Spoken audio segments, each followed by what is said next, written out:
Hello everyone, कैसे हो आप सब। यूनियन पब्लिक सर्विस कमीशन की तरफ से combined defence services examination CDS 2 की वैकेंसीज आ चुकी है। यहाँ इसके साथ ही शॉर्ट सर्विस कमीशन वुमेन की नॉन टेक्निकल कोर्स के लिए भी वैकेंसीज निकली है। आइए जानते हैं अप्लाई करने की एलिजिबिलिटी क्राइटेरिया क्या रहेगी, एज लिमिट क्या है, सिलेक्शन का क्या प्रोसेस रहेगा एंड अप्लाई करने का क्या प्रोसेस है। यहाँ अप्लाई करने का सारा प्रोसेस ऑनलाइन रहेगा। आप डायरेक्टली upsconline.nic.in पर जाकर रजिस्टर कर सकते हो।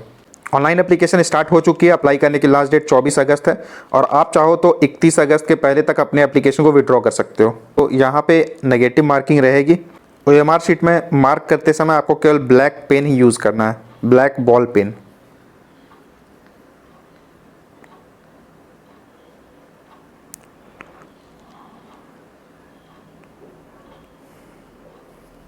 अगर यहाँ टोटल वैकेंसीज़ की बात करें तो इंडियन मिलिट्री एकेडमी देहरादून में टोटल 100 वैकेंसीज़ निकली हुई है। इंडियन नेवल एकेडमी एजीमाला में टोटल 22 वैकेंसीज़ निकली है। एयरफोर्स एकेडमी हैदराबाद में टोटल 32 वैकेंसीज़ निकली है। ऑफिसर्स ट्रेनिंग एकेडमी चेन्नई में short service commission main non technical के लिए टोटल 169 वैकेंसीज़ निकली हुई है। Short service commission women non technical के लिए यहाँ टोटल 16 वैकेंसीज़ निकली है। तो यहाँ ओवरऑल 339 वैकेंसीज़ निकली है। एग्जामिनेशन सेंटर की बात करें तो ऑल ओवर इंडिया में एग्जामिनेशन सेंटर रहेगी, लेकिन अगर आप अपनी चॉइस के एग्जामिनेशन सेंटर चाहते हो तो आपको जल्द से जल्द अप्लाई करना होगा, क्योंकि यहाँ पे फर्स्ट कम फर्स्ट बेसिस पे यहाँ सीट अलॉट होंगे। एजुकेशनल क्वालिफिकेशन की बात करें तो Indian military academy and officers training academy के लिए अगर आपने ग्रेजुएशन कंप्लीट किया हुआ है तो आप यहाँ अप्लाई कर सकते हो। इंडियन नेवल एकेडमी में अप्लाई करने के लिए आपके पास इंजीनियरिंग में डिग्री होनी चाहिए। एयरफोर्स एकेडमी में अप्लाई करने के लिए आपके पास ग्रेजुएशन होना चाहिए with physics and mathematics eight 10+2 level, या फिर अगर आपने इंजीनियरिंग किया है तो आप यहाँ अप्लाई कर सकते हो। अगर आपने ग्रेजुएशन कंप्लीट नहीं किया हुआ और आप फाइनल ईयर में हो तो भी आप यहाँ अप्लाई कर सकते हो।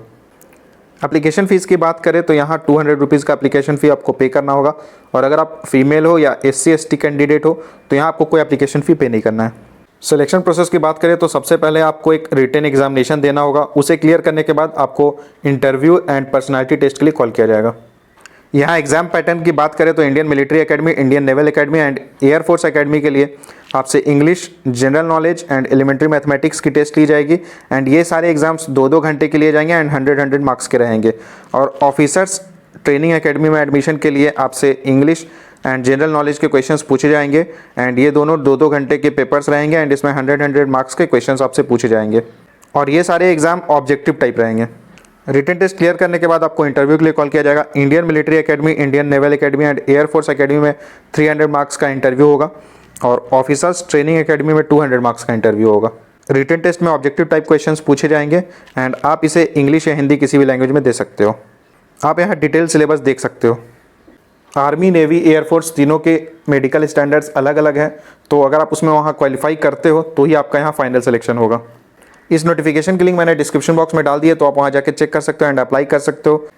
दोस्तों, UPSC की तरफ से बहुत ही बढ़िया अपॉर्चुनिटी आपके लिए निकली हुई है, तो आप यहाँ अप्लाई जरूर करना। और इससे जुड़ा अगर आपका कोई भी सवाल हो तो आप मुझे कमेंट करके पूछ सकते हो, और इसी तरह की गवर्नमेंट जॉब से रिलेटेड रेगुलर अपडेट्स पाने के लिए चैनल को सब्सक्राइब जरूर करें। Thank you.